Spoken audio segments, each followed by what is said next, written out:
저번 주 강의 제목이 아비트리지였어요. 아비트리지.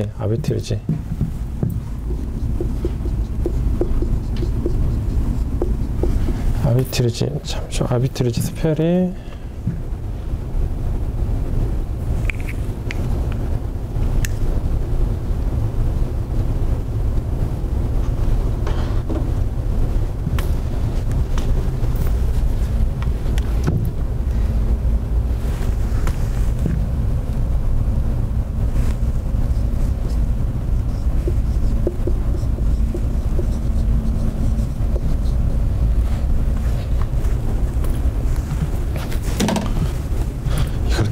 아비트레이지라고 이렇게 읽으면 안 돼. 이거 아비트리지라고 해야 돼.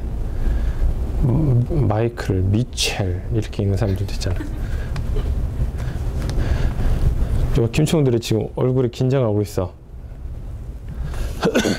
지금 이 강의는 지금 현재 지금 출판일은 어제 녹화되고 있죠. 출판일은 9월 25일 정도로 좀 거의 확정이 됐어요. 출판일이 됐는데 다음 주 화요일 날 아니 안 적어도 돼. 이런 걸 무슨 적으라고 지금 됐는데 책 제목이 가장 중요한가 봐. 책 제목을 잘 지으면 책이 정말 잘 팔리고 책 제목 내용이 별로라도 뭐 아프니까 청춘이다. 정말 그 타이틀에서 완전 성공한 거래 솔직히. 그리고 좀 책을 짓고 있는데 이제 책 제목은 저자는 관여를 못하게 돼 있어요 원래가. 근데 나는 관여 안 하고 싶은데 책 제목을 이렇게 쓰고 싶다라고 했었어요. 아비트리지라고. 아비트리지라는 게 뭐냐면 기본적인 무역은 이런 거예요. 각국의 생산비의 어떤 차이로 인해서 바나나가 저렴한 나라에서는 바나나를 그걸 팔고, 그 다음에 어떤 석유가 저렴한 나라에서 석유를 해외에다 팔고, 이런 게 이제 기본적인 무역의 그거였는데, 그 무역이 또 다른 방식, 근데 화두가 되지는 않았어요. 화두가 되지는 않았는데 그게 뭐냐면 동일한 재화를 가지고 각국의 시장 가격의 차이를 이용해서 그것을 서로 가장 싼 데서 사서 가장 비싸게 파는 어떤 그런 구조. 그걸 이제 아비트리지라고 그래요. 그러니까 지금 뭐라고 사전적인 의미는 지금 뭐라고 써 있냐면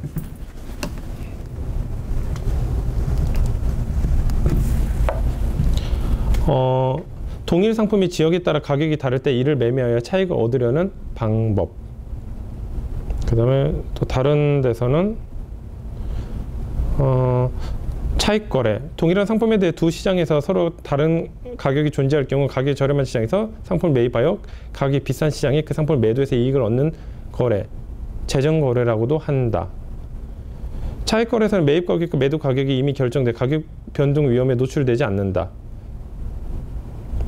차익 거래는 가격 변동 위험에는 노출되지 않으면서 확실한 이익을 얻기 위해서 행해지는 거래이다. 뭐 매경 다큐멘트는 이렇게 나오네요. 무역에서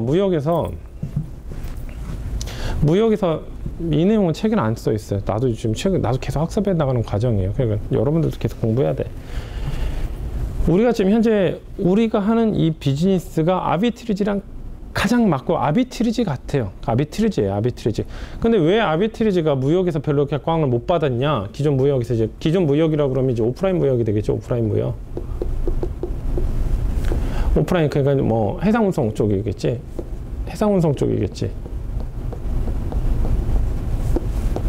해상운송 쪽에서 왜 아비트리지가 제대로 구현이 되지 못했을까? 왜 구현이 되지 못했을까? 해상무역에서는 배송 시간으로 딱 차별화된 거. 아비트리지가 기존의 무역은 아까 얘기했지, 바나나 저렴한 걸 해가지고, 왜냐면 그 나라 원래 바나나가 저렴하니까 그걸 생산해 해외에다 수출하고, 뭐 아까처럼 뭐 조선을 잘 만들어서 그럼 우리나라 조선 산업이 잘 돼 있으니까 그거 가지고 또 해다 팔고.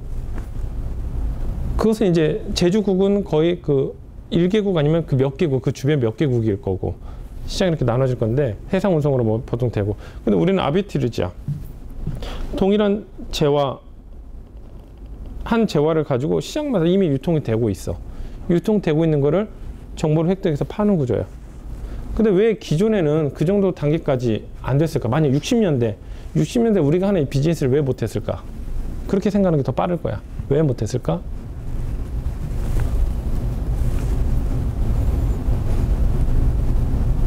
먹고 살기 힘들어서요. 이런 무식한 소리 하면은 진짜 짜증낼 거야. 왜 못했을까? 60년대에는.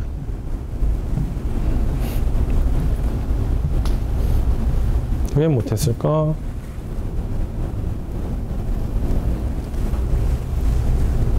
왜 예전에는 아비트리지를 못했을까?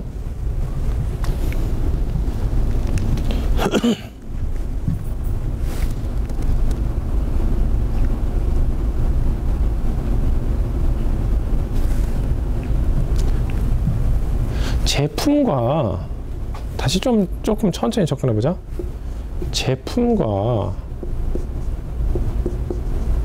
상품은 뭐예요? 차이가 뭐예요? 제품은 뭐고 상품은 뭐고? 진짜 슬픈 얘기인데 우리 이거 한번 얘기한 적이 있었어. 박건혜들은 아마 못 들었을 텐데 이영민들은 아마 들었을 거고 김초원들이는 확률 50대 50. 그때 김경남들이는 맞췄어. 들었던 것 같은데. 들었던 것 같지? 소비자가 보내자. 생산자 입장에서 바라볼 때는 보통 이제 제조 단계에서 바라보는 어떤 그걸 볼 때는 제품이라고 해요. 상품 이제 소비자 입장에서 볼 때는. 그러니까 기존의 무역 같은 경우는 제품 쪽에 초점이 맞을까 아니면 상품 쪽에 초점이 맞을까? 기존의 무역은 항상 생산자 중심이야. 그러니까 어디서 생산하냐가 가장 중요해. 누가 생산하냐, 누가 공급하냐가 가장 중요해. 그래서 제조자가 가장 중요하고 이걸 어디다 팔지는 그 다음 얘기야. 근데 지금의 무역은 어때? 삼성이 한국에 있다고 해서 한국에서만 생산하나요? 이제는 어디서 생산하는지는 관심도 없어. 어느 나라 다 팔 수 있어. 요즘에 3D 프린터가 굉장히 유행을 많이 떨치고 있잖아요. 목형 같은 거 뜰 때도 꼭 그 나라 거기 지점에서 갈 게 아니라 프린터만 연결됐으면 소스만 보면 거기서 소스 파일로 그냥 가동시켜서 바로 샘플을 찍어낼 수도 있다는 얘기예요. 옛날에 스타트랙 있었잖아요. 스타트랙에 뭐 이동하는 거 있잖아요. 딱 서 있으면 갑자기 빛으로 싹 바뀌면서 딱 다른 데로 딱 가 있고 그러잖아. 이제는 그게 어떻게 보면 그게 가능할 수도 있는 거야. 살아있는 것은 안 되겠지만 사물은 그렇게 된다는 얘기야. 내가 그래서 이런 제품을 똑같이 미국에 있는 미국 법인에다 보내겠다? 스캔을 해가지고 스캔된 데이터를 그대로 보면 그저 3D 프린터 그대로 제작해버려도 되는 거잖아. 대신 똑같은 기능은 아니겠지만 모양은 똑같이 할 수 있잖아. 그래서 기존의 무역은 항상 그 제조가 어디서 되냐, 생산이 어디서 되냐의 어떤 뭐랄까 공급자 중심적인 어떤 사고였었어요. 근데 지금은 상품은 그 전에 이제 그 어떤 공급자 입장이라면 지금은 유통자, 어떤 소비자 입장에서 되는 거야. 아까 얘기했잖아요. 이미 상품이 이미 유통이 되고 있어. 근데 그 중에서 나오는 데이터를 보자는 얘기야. 그래서 기존의 무역 같은 오프라인 무역 같은 경우는 공급자 중심의 어떤 그런 마인드. 근데 우리 같이 이제 전자상거래, 이마켓플레이스라든가 전자상거래라든가 해외 유통을 하는 업체들한테는 생산은 어디서 무슨 상관이 있니? 솔직히 말해서 우리가 유통되는 제품이 지금 여기 여러분들 뒤에 앉아있는 제품들 저게 메이드인 어디야? 어디야? 메이드인 어디야?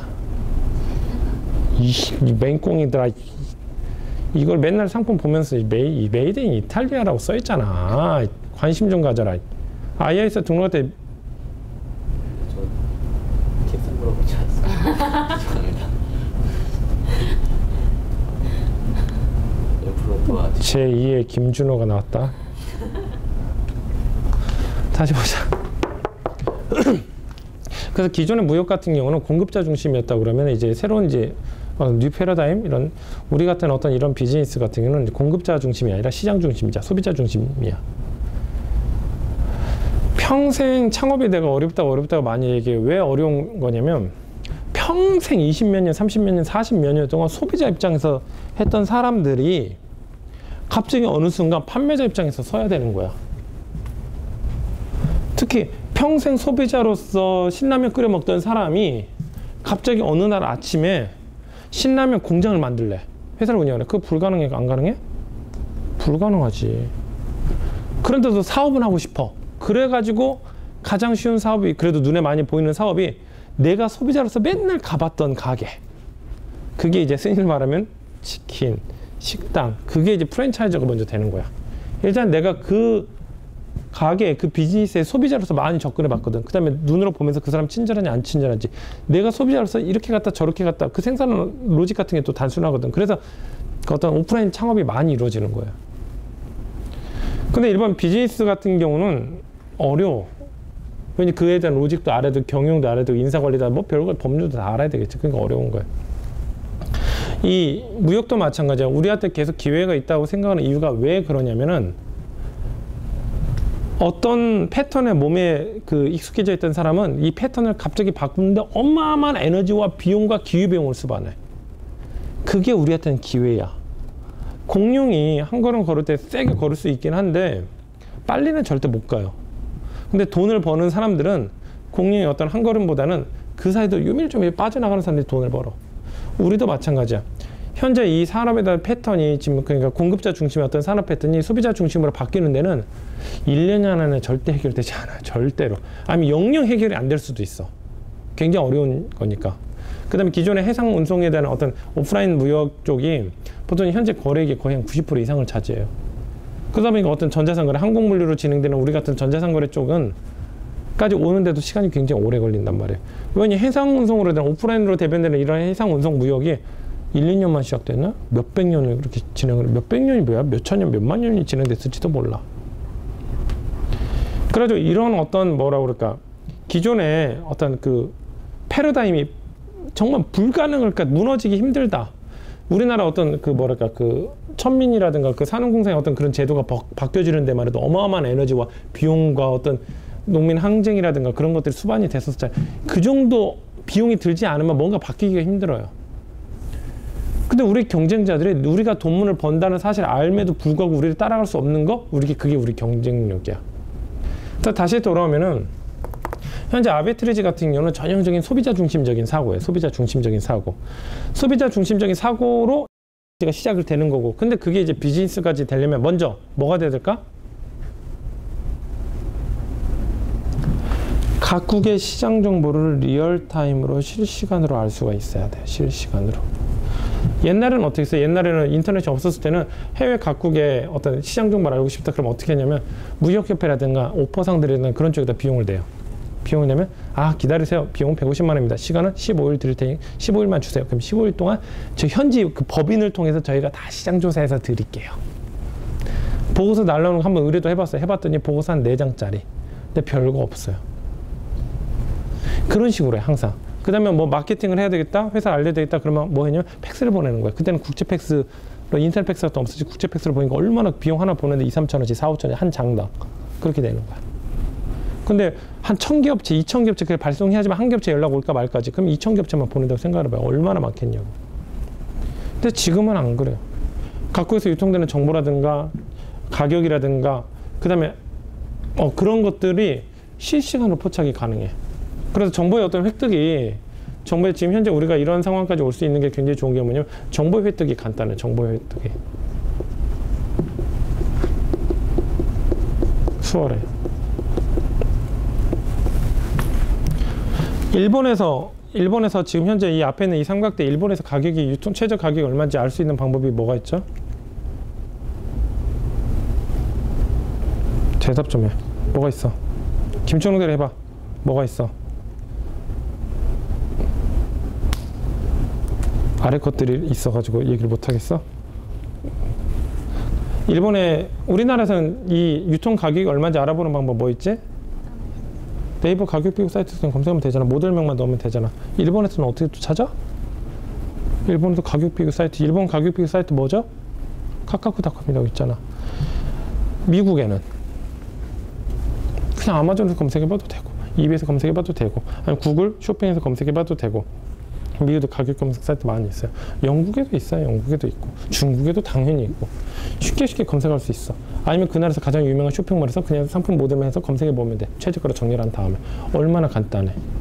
옛날에는 불가능했던 게 지금은 가능해져요. 지금은 충분히 가능해졌어. 그 다음에 만약에 그 상품 가격만 안다고 해가지고 쉽게 판매할 수 있을까? 또 뭐가 해결이 돼야 될까요? 뭐가 해결이 돼야 될까요? 뭐가?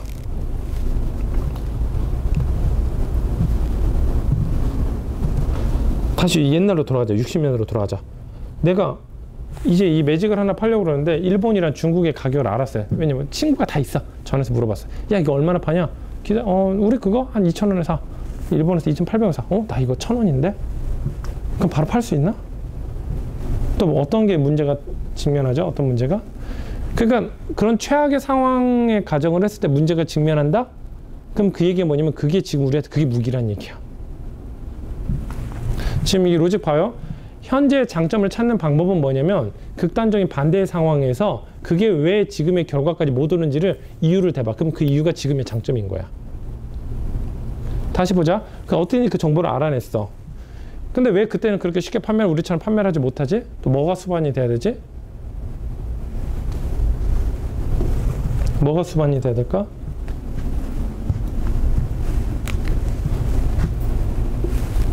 물류가 수반이 돼야 돼.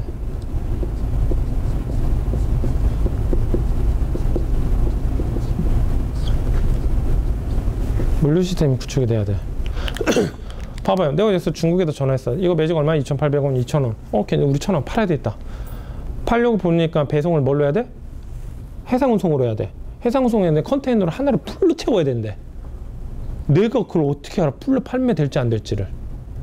근데 우리는 현재 어떻게 돼? 이거 솔직히 이거 하나 보내야 되겠다. 그럼 가장 저렴하게 발송할 수 있는 게 뭐가 있을까요? 소형 포장물 있잖아. 소형 포장물 이거 하나 보낸다 한 2,000 몇백 원이면 보낼 수 있지. 이렇게 해서 거래라도 스타트를 할 수 있단 말이야. 물류 시스템이 구축이 돼야 되는데 물류 시스템이 두 가지가 충족이 돼야 돼. 뭐 어떤 성격을 가져야 될까? 소량이라도 발송이 가능해야 되고 또 하나는 뭘까? 스피드가 빨라야 돼. 소량이라도 보낼 수는 있어요. 소량이라도 보낼 수 있어요. 근데 언제 가나요? 해상운송에 저희가 컨테이너 가득 넣어서 하는데요. 가는데 65일 정도 걸립니다. 그럼 이 아비트리저라는 이 무역 시스템을 우리가 운영할 수 있을까 없을까? 절대 불가능해요. 스피드만 빨라요. 항공운송을 하는데 비용이 이거 하나 보내는데 50만 원이에요. 그럼 거래가 될까 안 될까? 안 되죠. 그래서 소량도 저렴하게 소량도 보낼 수 있어야 되고 스피드도 보낼 수 있어야 된다.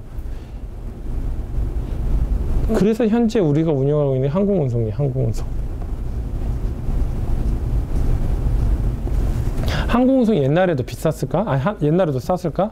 절대 안 쌌어요. 지금 엄청 싸진 거야. 한번 질문해보자. 이거 자주 하는 질문이지. 전 세계에서 항공화물을 가장 많이 처리하는 공항은?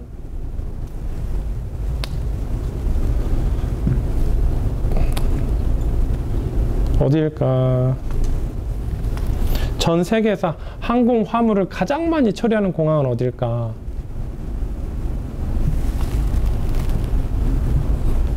김대리야, 어딜까?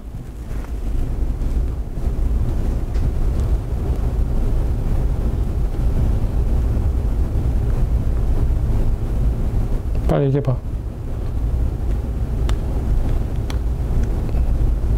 혹시 대한항공 공항. 목포에 있는 무안공항일까? 빨리 찍어봐. 어디야? 찍어. 3초 줄게. 3, 2, 1 땡. 말해. 한 사람씩 말해봐. 인천공항. 그래, 인천공항. 그 다음. 그래, 그렇게 해서 좀 대꾸 좀 해라. 제발 좀.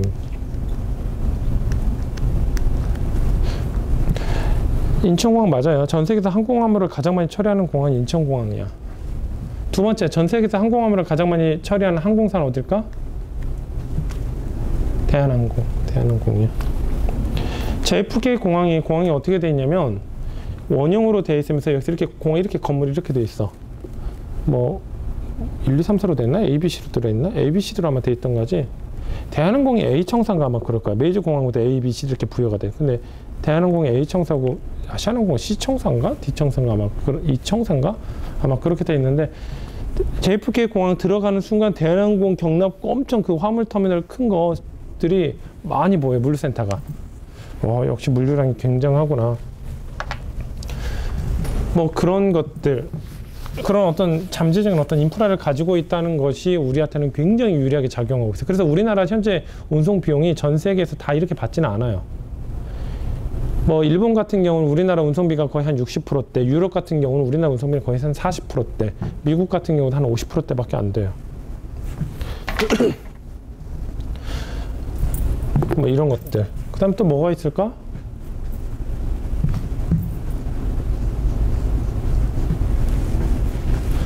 옛날에는 어떤 공산권 국가라든가 어떤 자유주의 어떤 국가라든가 그런 패턴 값들이 굉장히 많이 나눠져 있었고, 무역이라든가 어떤 수교라든가 그런 부분이 굉장히 폐쇄적으로 운영되고 있었어요. 그래서 어떤 시장이 전 세계가 인구가 많다 하지만은 시장이 다 쪼개져 있는 거야. 우리가 솔직히 말해서 이런 거지.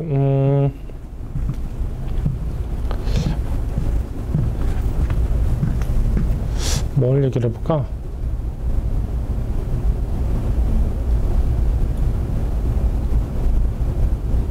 예를 들게 좀 이해가 안 된다. 그때는 뭐 내가 러시아 가고 싶어서 마음대로 러시아 갔나?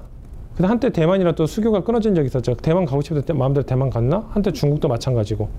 그런 식으로 내가 갈 수 있는 제한적이야. 근데 또 내가 못 가는 나라 옆에 있는 또 가. 그 시장이 전 세계가 그 넓은 시장이지만 그 시장이 다 제한적인 거야. 또 현재 중국 같은 경우는 중국의 법인, 현재 미국은 법인 설립하는데 얼마나 편하냐. 미국은 변호사비 수수료까지, 변호사 수수료까지 해서 1,200불에서 1,800불 정도만 페이팔이든지 TT로 이체하면 법인 하나 만들어줘. 자본금 자기 돈 넣었다가 자기가 빼. 사무실? 자기 변호사 사무실 이쪽 임대했다고 그냥 그렇게 하더라고요. 그냥 여담에 우스갯소리로. 옛날에 뭘 해야 되는데 뭐 임대계약서 하나 필요하다고 했었어요. 그래서 한인 그 교포 사무실에 가가지고 사무실이요. 저기 뭐야 200평짜리 창고가 계약돼 있는 계약서가 필요하대요. 그랬더니 왜요? 그랬더니 뭘 하는데 뭐가 필요하답니다. 그래요? 제가 하나 만들어 드릴게요. 임대계약서 어디서 주려고 하더니 자기가 그냥 내가 그 임대한 사람처럼 그냥 사인 하나 이렇게 해주고 그냥 주더라고요. 이거 가지고 되나요? 네. 우리나라는 어떡하지? 계약을 하게 되면 등기부등본 조회하면 다 그거 다 나오지. 그 확정일자도 받을 수 있지. 설정 같은 거 걸 수 있지. 다 되잖아. 미국은 그게 아닌 거예요. 완전 오프라인인 거야. 그냥 그 계약서 사인으로 그 법적 효력을 갖는데 나중에 검증이 되면 이제 뭐 검증 절차 거치면 이제 문제가 생기긴 하겠지만 뭐 그런 건 전혀 없었다. 무슨 얘기가 나왔지? 그런 식으로 법인 설립이 굉장히 간단해요. 일본은 조금 비용이 들더라고. 한 600만 원, 수수료비가 한 600만 원. 자본금 아직도 한국은 자본 규정이 법인 자본 규정이 5천만 원이었잖아. 근데 지금은 완전히 낮아져서 뭐 100만 원도 할 수 있어요. 근데 그 당시에는 안 됐었어. 그래서 그때는 5천만 원인데 아직도 일본이 뭐 3천만 원이 5천만 원이 그 기준이 아직도 있어요. 중국 같은 경우는 그 외국인의 지분이 49% 이상이 될 수가 없어. 50% 이상이 되면 안 돼요. 항상 중국 현지인의 지분이 51%. 그 다음에 외국인의 지분이 49%. 그래서 삼성전자 공장도 모든 공장은 지분이 49%예요. 삼성조차도. 그래서 그런 것처럼 그 어떤 시장에 대해 굉장히 세분화돼 있고 어떤 내가 가져가야 될 시장이 전 세계가 극히 일부인 거야. 근데 요즘은 어떻게 돼 있니? 어떤 이념에 대한 어떤 이데올로기 그런 게 지금 없잖아요. 솔직히 우리가 우리 전 세계에서 우리가 못 가는 나라가 어디 있을까? 북한 하나 빼놓고 전 세계 못 가는 나라가 어디 있어? 가고 싶은 나라 다 갈 수 있지. 러시아도 가잖아. 러시아 갔다고 우리가 무슨 공산당이라고 그런 뭐 국정으로서 조사받고 그런 거야? 절대 그런 거 없잖아. 무조건 팔 수 있는 사람 다 갈 수 있어. 모두 다 갈 수 있어요. 그래서 시장이 이제 단일화가 된 거야. 단일화. 어떤 시장이 이런 시장이 있고 저런 시장이 있고 이거 시장에 대해서 또 다른 전략을 펴두고 뭐 법인이 있어서 공산주의가 뭐 이런 식으로 그런 거 없어요. 시장이 그냥 외국인 거야.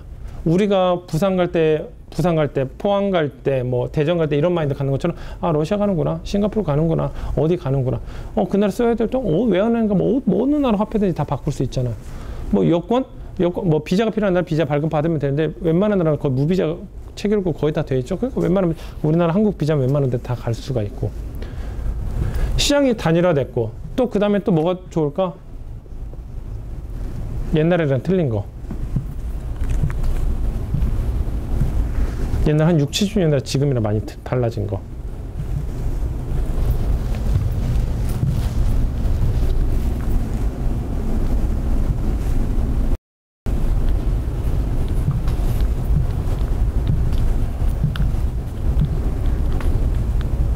옛날에 이런 거 있었잖아요. 외국인들은 김치 싫어한다고 옛날에 얘기했었어. 마늘 냄새 때문에. 근데 요즘 김치가 해외 수출 상품 중에 하나가 됐죠. 또 이런 얘기 들은 적 있어요. 외국인들이 김 싫어한다. 그런 얘기 있었는데 김? 미친 듯이 또 좋아하는 사람들도 되게 많아요. 한때는 뭐 삼겹살 같은 것도 그런 게 문화가 안 맞는다는데 뭐 요즘 외국 사람들 삼겹살 와서 많이 먹고. 예전에는 예를 들어서 이런 거야. 이런 게 신뢰다. 어떤 이런 음식 싫어한다. 이런 패턴 값을 가지고 있으면은 그 사람한테 나의 어떤 문화를 전수하기 너무 힘든 거야. 그래서 뭐 태국 음식 중에 유명한 음식이 뭐 있지? 팟타이라는 음식도 있지. 팟타이를 한 번도 안 먹은 사람한테 한국에서 팟타이라고 딱 내놓으면 그 향신료라든가 그 냄새가 너무 지독해서 싫어하는 사람도 있을지 모르겠어요. 현재 문화라는 게 그런 문화가 점점 광범위해지다 보니까 팟타이? 맛있는 음식, 어떤 음식에 대해서나 어떤 문화적인 측면에서나 옛날에는 한국 몰랐는데 한국? 싸이 강남스타일? 뭐 이런 식으로 해서 어떤 문화가 표준화가 되는 거예요. 그래서 어떤 물건을 팔 때 그 소비자의 어떤 마음을 여는 어떤 그런 과정이 점점 단순화되는데 그것은 이제 뭐 한마디로 표현하면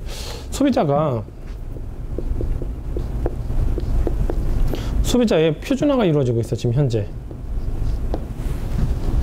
옛날에는 이런 걸 하나를 판매를 할 때 이걸 굉장히 고민해. 설마 이거 살까?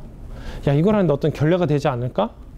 옛날에는 대우에서 이런 사례집 같은 것도 발표하고 막 상 주고 그랬었어요. 뭐였냐면 이걸 했더니 냉장고 시장이 점유율이 5%밖에 안 됐었습니다. 근데 이 소비자들의 어떤 패턴을 분석해 봤더니 대부분 이쪽은 어떤 가정부를 두고서 살림하는 사람들이 많았어요. 근데 가정부들이 음식을 많이 훔친다는 조사 결과 나가지고 냉장고에다가 자물쇠를 단 냉장고를 내놨더니 대박이 났습니다.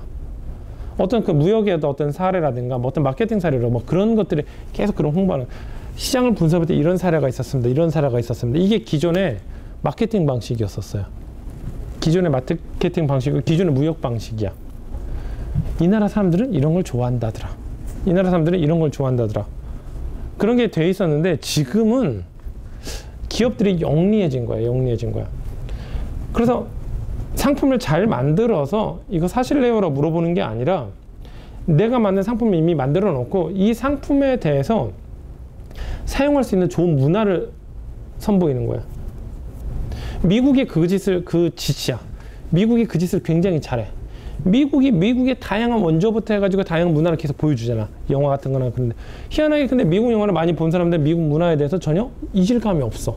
물건을 살 때도 미국 다른 동남아 물건보다 미국 제품이 더 좋다라고 생각. 미국도 안 좋은 제품 있잖아. 더 좋다라고 생각하는 거야. 그게 진짜 비즈니스 방향에서는 최고의 정말 스킬이야. 본 상품을 미리 까놓지 않고 나에 대한 이미지를 먼저 좋게 만드는 거야. 좋게 만들어서 본 상품을 딱 꺼내놓으니까 그럼 잘 팔리는 거야. 그래가지고 우리나라에서 해외 원조 많이 해야 된다, 뭐니 해야 된다. 그게 왜 그러냐면 결국엔 걔네들이 그 나라가 GDP가 떨어지는 나라가 세상에 어디 있어. GDP는 무조건 오르잖아. 결국엔 걔네가 소비자가 될 거란 말이야. 그러다 보니까 걔네들의 잠재적인 나에 대한 이미지를 미리부터 심어주는 거야. 계속. 심어주면 그 심어주는 어떤 국가 이미지가 나중에 그 상품까지 연결되는데 전혀 거리낌 없이 사요. 근데 예전에 60년대, 70년대는 한국에 대한 이미지가 그냥 북한에 대한 어떤 그런 개념이 굉장히 강했었는데 요즘은 굉장히 많이 좋아졌었어요. 그래서 요즘에는 어떤 뭐랄까 상품에 대해서 어떤 정보 전달할 때 사람들이 해외에 있는 상품, 국내의 상품, 수입산, 외제 이런 거에 대한 어떤 그런 터부시되는 그런 게 없고 상품 자체에 이제 집중을 하는 어떤 시각을 갖게 돼요. 그러니까 이런 거야. 소비자가 다양한 취향을 갖는다거나 그런 게 아니라 이래서 가정부가 있는 그런 또 도난 사건이 많이 있는데도 열쇠가 있으니까 산다 그런 개념보다는 LG라는 회사 좋은 제품이나 이거 사고 싶다. 내가 좀 적응하지 뭐 이런 마인드. 그래서 그런 것들이 이제 우리가 어떤 세일즈를 하기나 마케팅을 하기는 점점 좋아지는 상황이에요. 지금 점점. 그걸 또 가속화시키는 게 또 뭐가 있을까? 그런 어떤 소비자를 정형화된 틀대로 표준화시켜주는 그런 어떤 상황을 가속화시켜주는 게 뭐가 있지? 어떤 이질감이 점점 없어요. 소비자가 동일한 생각을 갖게 해. 그게 대표적인 게 뭐죠? 가장 혁신적인 거지? 인터넷이 없었을 때는 이상하게 생각하는 거야. 최근에 어저께 뉴스를 봤더니 그저께인가 봤더니 뭐더라? 그 북한판 아이패드가 나오더라고요. 대신 와이파이는 안 돼. 근데 어플리케이션이나 그런 건 있어요. 주체 교육이라나 음악 같은 거 이렇게 나오기도 하고. 그래서 그거를 한국 그 스튜디오에서 그걸 가져가지고 한국산 갤럭시랑 아이패드랑 이렇게 비교하는 그런 것도 나오더라고요. 그래서 저걸 어떻게 입수를 했을까? 저걸 가져온데 옛날 같았으면 국정을 해서 아마 옛날 안기부였겠지. 난리가 났겠지. 근데 지금은 이제 그런 게 아니란 말이에요. 그래서 현재는 어떤 정보의 획득이 훨씬 수월해졌고 근데 물류 시스템이 그걸 할 수 있게 구축이 됐고 시장이 단일화가 됐어요. 어느 나라 일본이냐 뭐냐, 우리 솔직히 물류센터에서 물건 보낼 때 일본 보낼 때 어떤 전략이 따르고 중국 보낼 때 전략이 다르고 그러지 않잖아. 국내 어떤 종로 같아서 물건 팔 때 뭐 목포 가는 거나 뭐 울산 가는 거랑 똑같이 그냥 송장 차원에서 움직이는 거랑 똑같이 물류센터에서 그냥 똑같잖아. 뭐 프랑스로 나가든 러시아로 나가든 영국으로 나가든 무슨 상관이 있어. 그냥 똑같이 나가는 건데, 미국 나가든. 그 다음에 시장이 단일화 됐고 소비자 표준화. 아무리 시장이 단일화가 되면 뭐합니까? 소비자가 표준화가 안 돼 있는 거야. 내가 요리를 잘할 수 있게 유리하게 나 재료 좀 가져와봐. 그랬더니 양파 안 씻은 거 갖다 오고, 양파, 뭐 당근 그냥 뽑아서 그냥 갖다 주는 거야. 갖다 주고, 고기도 그냥 큰 덩어리로 갖다 줘요. 이렇게 하는 게 요리하기가 좋을까? 당근 했더니 다 씻어가지고 다 채 썰어가지고 딱 조각대에서 가져오는 거, 양파도 다 씻어서 그렇게 되는 거, 고기도 다 다져가지고 다 요리하기 다 좋게 되는. 어떤 게 우리가 요리하기가 좋아? 후자야, 당연히. 소비자가 우리가 다루기가 점점 힘들다, 거칠다, 아직 덜 다듬어졌다, 아니면 우리가 생각하는 GDP 수준이 아직 도달하지 못했다, 이러면 우리가 고민해야 되는데, 전 세계 사람들의 소비 수준이 지금 우리가 전혀 문제라고 삼지 않을 정도까지 지금 올라간 상태예요. 하물며 요즘에는 좀 데이터가 좀 많이 떨어지긴 했는데, 남아공 월드컵이 열렸을 때는요, 뭐 600불, 700불짜리 그런 제품도 남아공에 판매가 되는 거야. 그러니까 지금은 설마 이런 거를 살까? 심할 때 어떤 물건을 팔았는데 팔리는 그 주소가 어디였냐면, 어디였다? 소말리아더라고, 소말리아. 그래서 우리가 우스갯소리를, 야, 도로는 안 뚫려도 인터넷은 뚫려 있나 보다, 그 생각은 했었어요. 그러니까 지금은 여러분, 옛날 같은 어떤 비즈니스 방향이 완전히 달라지는 거예요. 그래서 우리가 지금 하고 있는 게 아비트리지라고 그러는 거. 왜 이런 어떤 우리가 하는 일에 대한 어떤 선언이 굉장히 중요하냐면요, 똑같은 사물이 있다 하더라도 그 똑같은 사물을 어느 각도에서 빛을 비추냐에 따라서 그림자가 다 달라져. 항상 이래. 내가 세무 처리 잘 하셔야 됩니다. 잠시만요. 세무 처리 잘 하셔야 됩니다. 근데 세무 처리 지금 엉망으로 하고 계신 분들 굉장히 많을 거예요. 세무사가 어떤 외환관리법이라든가 대외무역법이 전혀 그런 걸 모르고 엉망진창을 하시는 분들 많은데, 그거 원인은 누구냐면요, 여러분들 자신이에요. 왜 그러냐라고 물어보면 난 이렇게 얘기해요. 세무사가 여러분들 계약할 때 이렇게 물어보겠죠. 뭐 하시는 분이세요? 그 여러분들 첫 대답이 뭐라고 하냐면, 저요? 온라인에다 물건 팔아요. 그럼 세무사가 그 대답을 듣는 세무사는 뭐라고 생각할까? 아, G마켓이나 온라인을 기준으로 해서 세무처리 그림을 그려줘야 되겠구나, 이렇게 생각한단 말이야. 근데 우리 같은 회사한테 뭐 하는 회사세요? 라고 하면 나는 뭐라고 얘기한다고 하지? 무역회사입니다. 그러면은 뭐라고 얘기해? 세무사는, 아, 그러면 이제 대외무역법이나 외환관리법 그런 쪽을 신경을 써드려야 되겠네요? 그렇게 얘기한단 말이야. 그런 쪽에 고민을 해가지고. 그 처음에 내가 하는 비즈니스가 무엇인지, 내가 하는 게 무엇인지에 대해서 의미를 정확하게 선언을 해놔야 돼. 선언을 해야지만 그 다음 레파토리가 잘 풀려. 저번에도 얘기했잖아. 똑같은 사장이니까 이 얘기 많이 하죠. 아모레 사장님한테. 아모레 사장님 경영대학원, 네 얘기를 정말 이 사례를 한 몇백 번은 얘기한 것 같은데, 아모레 대표이사님한테. 교수님이 그러지. 경영대학원에 최고 경영자 과정에 왔는데 아모레 대표이사님이 앉아있길래 교수님이 다 써있어요. 앞에 다 써있어. 그냥 뭐 아모레 대표이사 누구누구 다 써있어요. 뭐 SK텔레콤 누구누구 이런 써있는데, 대표님은 회사에서 뭐 파세요?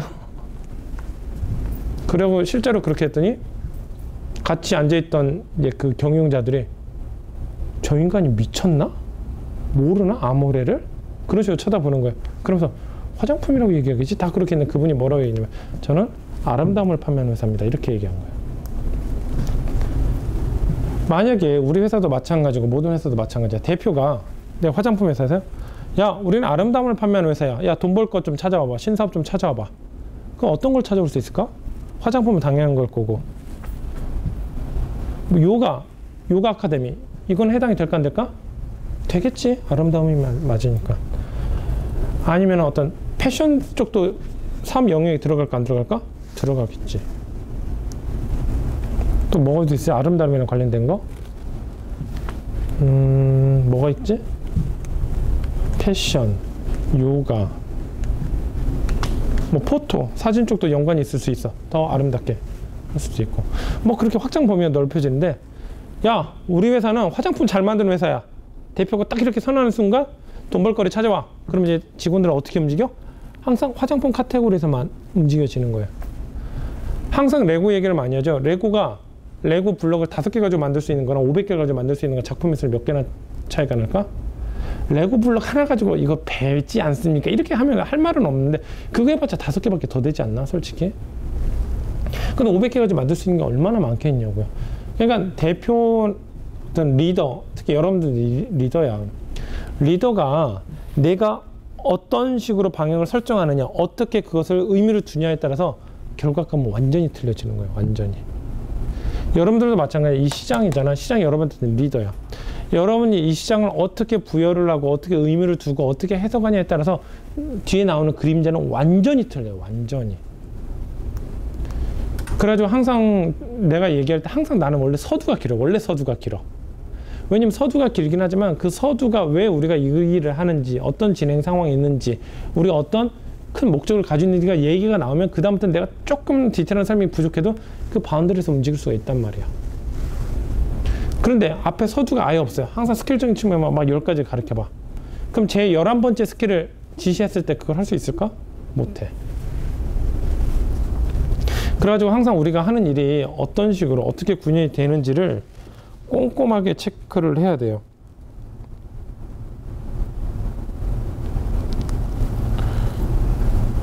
잠시만.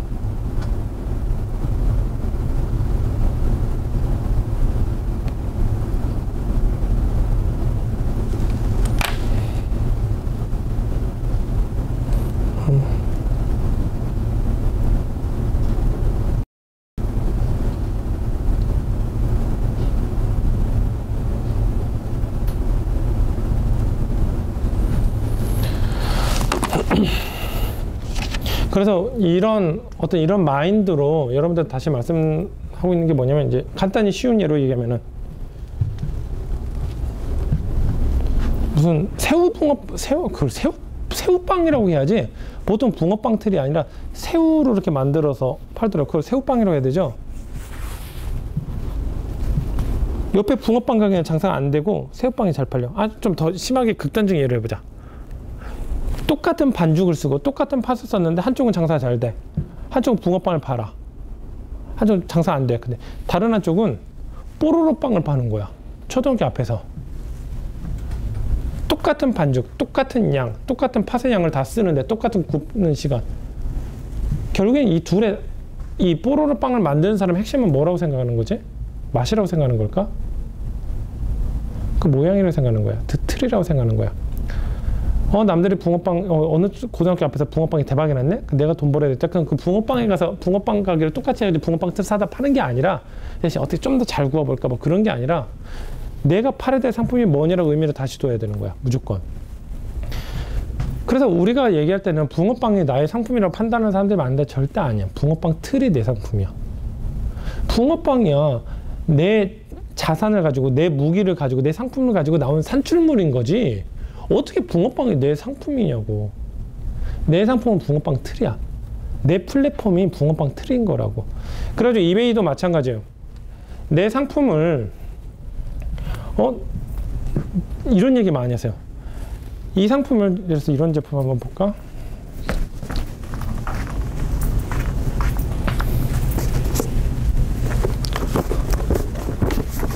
이런 제품이 있다고 해볼게요. 이런 제품이 있다고 해볼 때 이 제품을 가지고 이걸 상품이라고 얘기하는 사람이 어디 있을까? 많지. 대부분이에요. 99.9%가. 어쩔 때는 너무 답답해. 왜 저렇게 우둔하게 생각을 할까? 근데 한편으로 또 고마워. 대다수의 경쟁자가 저렇게 우둔하게 생각해 주니까 나 같은 사람이 조금만 머리 돌리면 이겨낼 수 있잖아. 진짜 상품은 뭐냐면요. 이게 상품이 아니라 이거를 얼마나 효율적으로 오차없이 쉽게 팔 수 있는지 그 스킬이 상품이야. 한번 질문해 봅시다. 테라노바 코리아를 뭐 한 2천억에 팔았어요. 내가 새로 사업 오픈하면 사업 잘 될까 안 될까? 근데 그 돈을 가지고 김치원들이 지금 졸려가지고 아주 그냥 눈이 빨갛다 빨개.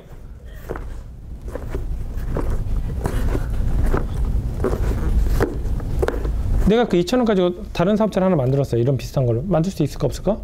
만들 수 있지. 내가 직접 만들었는데. 테라노바라는 그것도 테라노바 형식적인 게 테라노바고 테라노바는 내 자신이야. 내 자신이야. 이것도 마찬가지야. 어떤 사람들은 이게 상품이라고 생각해가지고 이 상품을 더 찾으려고 하는 사람들이 있어. 근데 우리는 그렇게 생각하면 안 돼요. 회원사분들도 마찬가지고. 우리의 상품 뭐냐면 이거 얼마예요? 이거 세계에서 매입가 16만 1,000원이지? 16만 1,000원. 아마존에서 최저가가 얼마야? 260불이야. 16만 1,000원인데 부가세 제외하고 그럼 이거 하나 팔 때마다 얼마씩 나면 8만 7,000원이야. 이거 어떻게 하냐? 미국 아마존에다 입고시키는데 한 6, 7,000원 정도 들겠죠. 거기다 다면 이것저것 수수료 빠지고 뭐 하면 순수익이 8만 7,000원 남죠. 이거 카테고리 순위가 현재 그쪽 해당 카테고리는 28이에요. 대충 100개 정도 입고시켜놔도 한 달에 100개 정도는 다 판매돼요. 그럼 100개 정도 하나당 8만 원씩 수익 남는다 그러면 아 이거 100개 사면은 25일 뒤에 800만 원 수익이 남는구나. 그냥 바로 그냥 결론 내리잖아. 그걸 아는 사람한테는 다른 상품도 다 똑같은 위치로 그냥 넣기만 하면 되는 거야. 그러니까 말 그대로 반죽이야. 이런 건 반죽일 뿐이야. 그냥 반죽. 그 틀에다 반죽 넣고 그냥 뽑아내면 돼. 그러니까 내가 상품을 더 잘 만들었다. 이런 질문 많이 해. 저는 저만의 상품을 만들고 싶어. 당연히 나도 나만의 상품을 만들고 싶죠. 근데 그래서 나만의 상품을 만들고 싶습니다라는 얘기를 할 때 그 다음 액션이 어떤 거냐면 전자. 이게 상품이라 생각하는 사람은 결국엔 나만의 상품 만들고 싶다 해서 갑자기 OEM을 생산하고 제조를 하게 돼. 자, 그렇게 해요. 근데 나처럼 이 플랫폼이 내 상품이라고 생각하니까 상품을 더 좋게 나만의 상품을 만들었다. 뭐냐? 야, 이거를 시스템 개발해서 더 착오 없이, 오차 없이 순간 상품을 5,000개, 하루에 5,000개, 10,000개가 판매되더라도 사람이 한 명도 투입되지 않게 대량 생산될 수 있는 구조를 만들자. 그 다음에 이게 혹시나 오차 생길지 모르는 어떤 지식적인 내용이 필요할지 모르니까 더 공부를 하자, 학습을 하고. 이런 과정을 계속 연말을 하는 거야. 그럼 그게 더 상품으로서 더 견고해지는 거죠. 그러니까 이 어떤 의미를 둘 때도 좀 다르게, 남들이 보는 것처럼 다르게 보라는 얘기예요. 이런 사례도 있었어요. 어떤 사람들은 천을 가지고 옷을 만드는 재료를 가지고 파는 사람들이 있고 그게 마진이 가장 좋을까? 어떤 사람들은 식탁 포로에서 파는 사람들이 있을 거고 어떤 사람들은 그것을 이런 이 스크린처럼 이런 스크린 같은 스크린은 어떤 재질로 써버리는 거야. 어쩔 때가 가장 비싸게 팔 수 있을까? 마진을 많이 붙일 수 있을까? 스크린이겠지. 그러니까 똑같은 사물을 가지고도 어떻게 해석하냐에 따라서 얘기가 서로 틀려지는 거야. 완전히 틀려져. 완전히.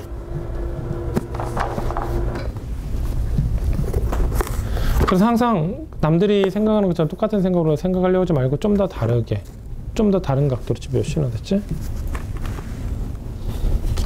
잠깐만, 조금만 하고.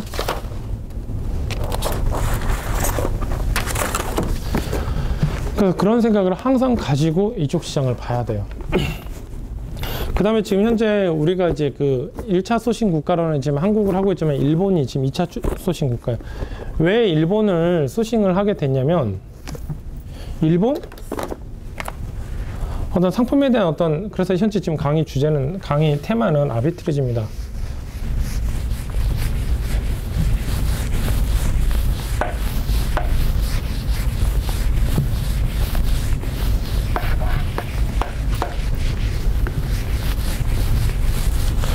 제가 개인적으로 생각하는 개인적으로 요즘에 가장 좋아하는 책이 뭐냐면 그 마이클 샌들 교수의 저스티스라는 책이 있어요. 한글로 저스티스로 나오나? 정의라고 쓰나? 정의란 무엇인가? 다 정의란 무엇인가? 아, 그렇게 돼요? 아, 정의란 무엇인가? 참 그런 어떤 문제 던지는 걸 굉장히 좋아해요. 거기서 핵심은 뭐냐면 이제 누구나 절대적이라고 생각했던 게 절대적이 아닐 수 있다는 어떤 반문을 제시하는 거잖아. 이런 거 있었죠. 뭐 기차가 가는데 뭐 대충 유행만 하면은 아이를 죽이느냐 그 기차에 있는 전체 인원을 다 죽이느냐 뭐 이런 이슈가 생겼을 때 어떤 선택을 해야 되냐. 대다수 사람들이 아이를 죽이고 기차 탄 사람들 다 살려야 된다. 다시 또 반문하죠. 그럼 한 사람의 아이의 생명인가 전체 성인들의 생명이 그런 식으로 생명을 개량을 할 수 있냐라고 다시 반문을 했을 때 그 대답을 못 하는 거예요. 전혀. 이런 얘기도 많이 해요. 이 예를 많이 듣는데 안철수 바이러스 연구소 안철수 대표님이 예전에 이제 출마하시기 전에 대표님이 강호동의 무릎팍도사에 나왔었어요. 거기서 그런 얘기를 하죠. 예전에 사바시 때 미국계 기업이 100억에 팔라고 했는데 그냥 안 파셨지 않았습니까? 진짜 애국자십니다. 내가 그 얘기 딱 듣는 순간 웃기네. 만 이런 걸 한번 해보자. 안철수가 A라고 하고 뭐 C라는 업체가 있어요. 이 업체는 팔렸더니 안철수는 안 팔았어. 그래서 현재 매출액이 한 2천억 정도 됐어요. C라는 업체 같은 경우는 100억에 팔려 후딱 팔아버린 거예요. 바로 현금을 받아가지고 이걸 자기 호요 시각에서 쓴 게 아니라 그 비슷한 회사를 만들어서 지금은 1조 정도 되는 회사를 만든 거야. 그 다음에 매출의 100%가 수출이야. 다 외워야 돼. 내수는 그냥 공짜로 유통시켜버리고 뭐 이 당시 때는 서로 막 계란 세례 받고 너 IMF인데 니네가 그럴 수 있냐 막 이런 식으로 욕을 얻어먹을 수 있겠지. 근데 10년이 지난 시점에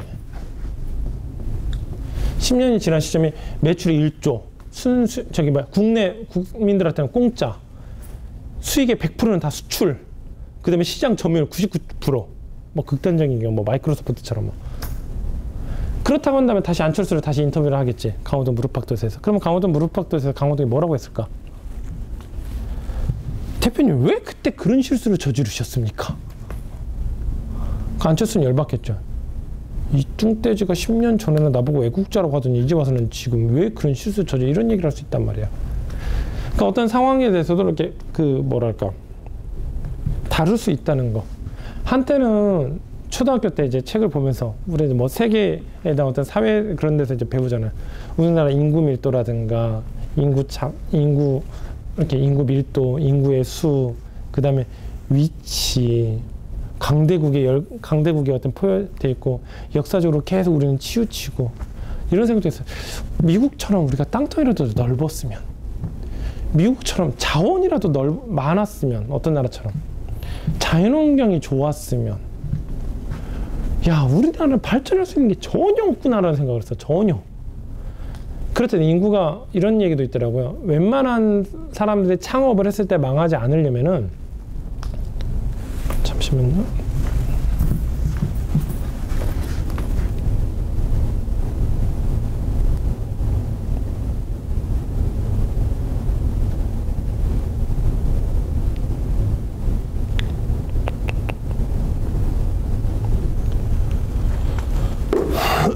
창업을 하려고 그러면은 그래서 어느 정도 부도가 안 내고 어느 정도 그 최소 1, 20% 정도 성공을 하려고 그러면 인구가 최대 1억은 돼야 되는데, 최소 1억은 돼야지만 정말 자질 있는 회사들이 창업을 해서 안 망하고 계속 성장을 해 나올 수 있어요. 근데 기본 캐파가 안 나올 경우에는 정말 실력 있는 회사들이 못 큰데, 그리고 우리나라는 벌써 거기서 그 조건에서도 벌써 탈락이야. 인구가 5천만 명밖에 안 되니까.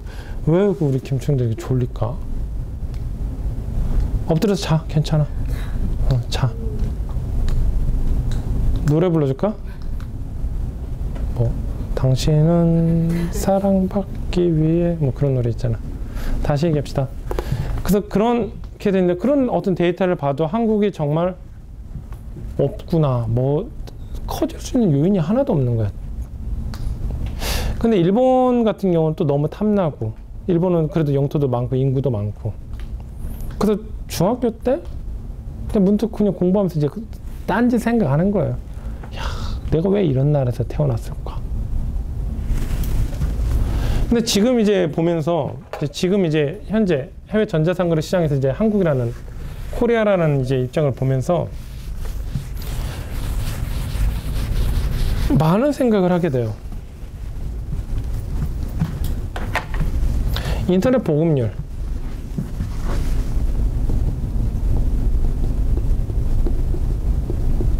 인터넷 보급률이라는 것은 정부가 돈을 많이 풀어야지만 되는 게 아니라 뭐든지 수지타산이 나와야 돼요. 내가 2,000명을 쓰기 위해서 내가 얼마 인풋을 들여야 되냐, 이게 수지타산이 나와야 되는데, 아까 했잖아요. 전 세계 우리 인구 밀도 거의 최고인 나라 중에 하나예요. 그러다 보니까 조밀조밀한 대학 원룸촌에 광 라인이 뭐 10개씩 들어가고 이런 식으로 되는 거예요. 미국 같은 경우는 저도 미국 법인에서 근무를 하다 보면 이렇게 블라인드가 다 내려져 있죠. 블라인드 내려져 있는데 밖에 비 오는지 안 오는지 알 수 있어요. 인터넷이 툭툭 끊어지는 거야. 그럼 그거 비우는 거야, 밖에. 야, 비 온다. 비 오는가 봐. 한번 밖에 좀 봐봐. 비 오네. 4시네. 야, 오늘 퇴근하자. 안 되겠다. 진짜로 있었던 일이에요. 아니면 눈 온 날은 인터넷이 안 끊어져요. 근데 언제가 끊어지냐? 눈 온 다음 날 눈이 녹으면서 또 끊어져. 진짜로 50메가 정도 인터넷 쓰려면 어딜 가면 되냐면요. 대학교 가면 대학교 구내 인터넷 쓰면 50메가까지 나와. 근데 사설 같은 경우는 10메가. 현재 미국 법인 인터넷은 비즈니스 라인을 써요. 그 기업 전용선을 쓰고 있어요. 한 달에 얼마나 270불 정도 돼. 27만 원. 속도가 20메가 나와요. 20메가. 근데 집 같은 경우는 한 40불인가 50불 월 4, 5만 원 정도 내는데 인터넷 속도가 7메가에서 8메가 정도 나와요. 처음에 이제 그 설치하러 내가 이제 스페니쉬 애들을 이제 속도 얼마나 나오냐고. 나는 그래도 한 8, 90메가 나오겠지. 처음 갔을 때. 그랬더니 얘가 이렇게 표현하더라고. 서로 언어가 잘 안 통하니까. 이렇게 표현하더라고. 날라간다고. 그래서 그러냐고. 최고로 했더니 이제 7메가, 8메가. 한국이 인구 밀도가 그렇게 어떤 우리한테 네거티브적인 요소라고 했는데 그 네거티브적인 요소가 인터넷 보급률을 끌어올리는 거. 지금 요즘에 뭐 100메가가 아니라 뭐 200메가도 이미 유통되고 있죠. 근데 뭐 그거 부족해가지고 기가급까지 만들겠다. 아니면 핸드폰 무선 인터넷 더 빠르게 만들겠다. 뭐 이런 얘기가 지금 자꾸 오고 가고 있잖아요. 뭐 이런 것들. 또 그 다음에 또 우리나라는 또 일본이랑 또 비교해서는 내수 시장도 일본은 최고, 일본은 너무 잘 돼 있어요. 한국은 개판이야. 그렇다 보니까 일본 제조업체들이나 어떤 대기업들의 마인드, 국가적인 마인드가 일본은 그래. 적당히 해봐. 그래도 내수에서 너 살아날 수 있잖아. 그래서 어떤 기업에 대한 지원책이 별로 안 커요. 그 다음에 어떤 국민 정서적으로도 야, 뭐하러 해외까지 나가? 우리나라에서 잘 먹고 잘 살 수 있는데. 어떤 이런 마인드. 그러다 보니까 대학에 대한 어떤 진학률도 그다지 높지 않고 어떤 그 대학에 지나가지 않아도 대기업에 다니지 않아도 어떤 장인에 대한 어떤 예우도 굉장히 많고 정말 뭐 그 떡꼬치 같은 거 뭐 있지 일본에서?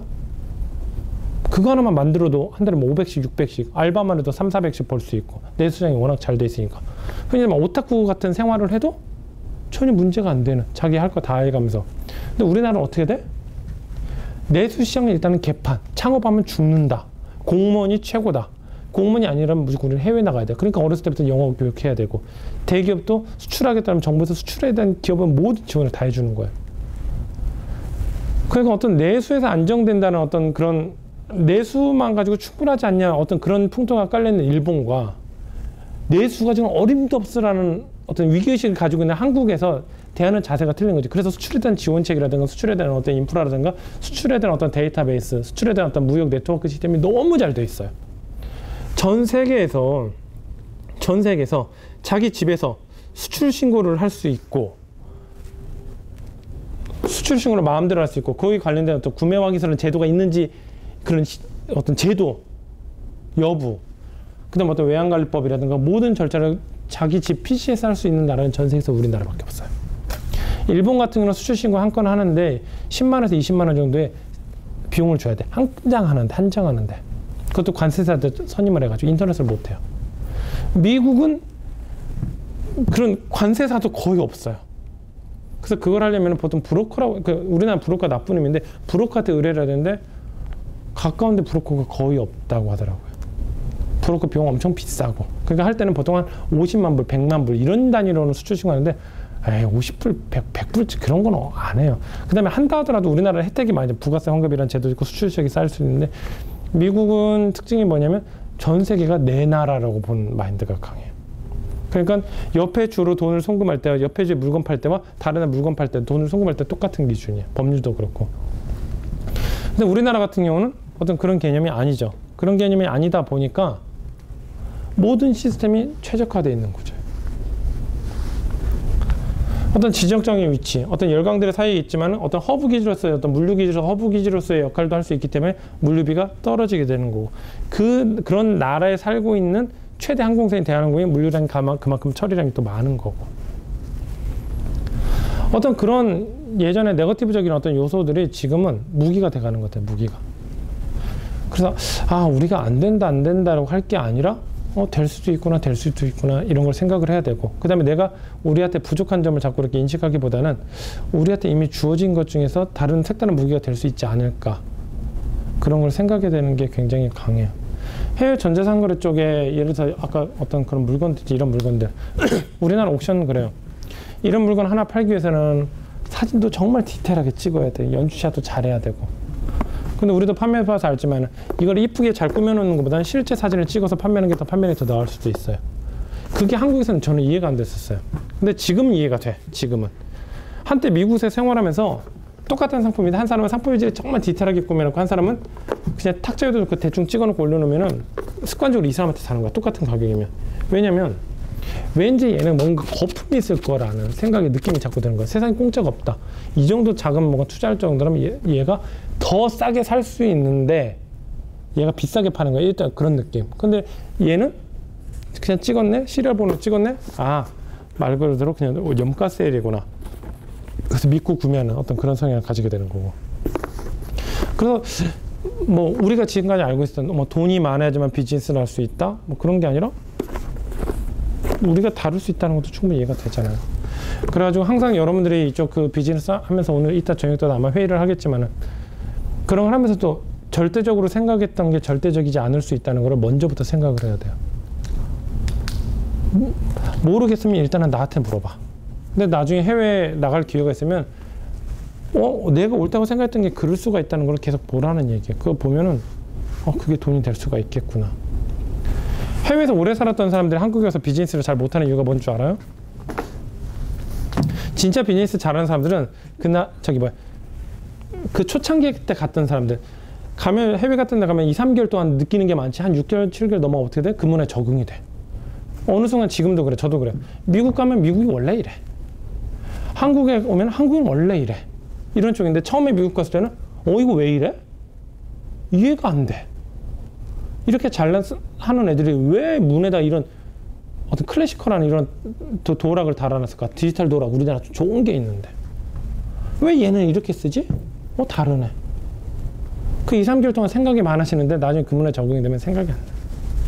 그래서 재미교포들 20년 되신 분, 17년 되셨던 분들, 그분들이 한국에 들어오면 사업이 안 되는 거야.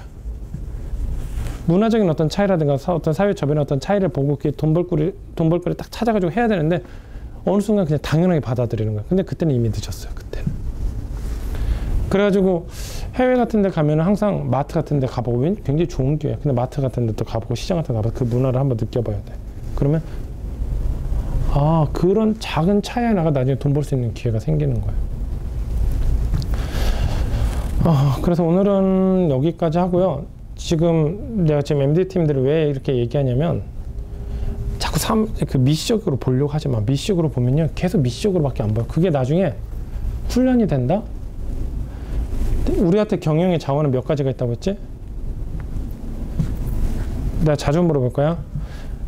내가 보통 얘기할 때 경영에서 경영은 뭐냐면 자원을 효율적으로 관리하는 거라고 얘기하죠. 우리한테 경영의 효율적인 자원은, 우리한테 관리해야 될 자원은 뭐예요? 더 많은데 크게 세 가지만 이렇게 잘 항상 기억해. 돈.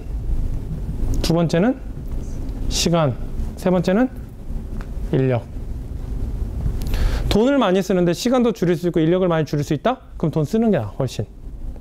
근데 장사하는 분들이랑 경영자랑 무슨 차이가 있냐? 장사하는 분들은 통장에서 돈 나가면 지출, 돈 들어오면 수익이야. 경영자 안 그래. 돈 많이 나가도 시간과 에너지를, 인력을 줄일 수 있다? 그럼 그게 돈 버는 거야. 그래서 어떤 그런 마인드를 바꾸는 게 굉장히 어려워요. 잠깐, 이게 무슨 얘기다 이 얘기가 나왔지? 어디 계세요? 휴게실로 모셔줘요. 금방 갈게. 무슨 얘기다 이 얘기가 나왔지?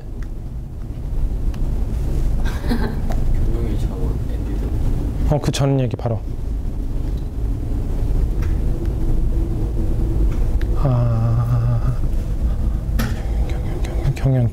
경영.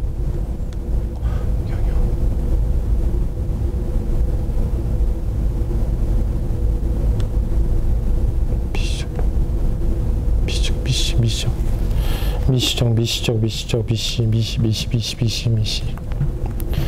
그래서 저기 뭐야 그 MD들도 미시적으로 판단하면 안 돼. 그러니까 항상 거시적으로 판단하고 거시적으로 훈련 자원이라고 그랬지 아까 그 얘기야. 자원은 그렇게 세 가지가 있는데 여기서 인력은요 대표적인 나도 포함돼. 나도 포함이 돼. 내가 내 스스로 나쁜 습관이 되잖아. 그럼 나쁜 패턴이 나와.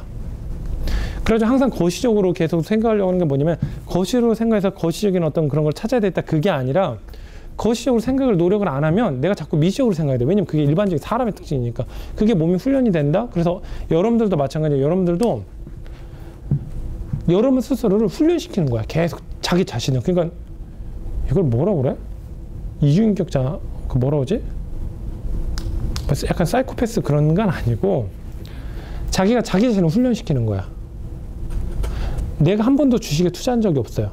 왜냐면 내가 혹시나 주식에서 돈 벌면 그쪽에 자꾸 이렇게 관심을 가질까 봐. 최근에 저기 뭐야 영종도에 부동산을 아파트를 가지고 있는데 그게 5천만 원이 올랐어요. 한 달 안에. 카지노 때문에.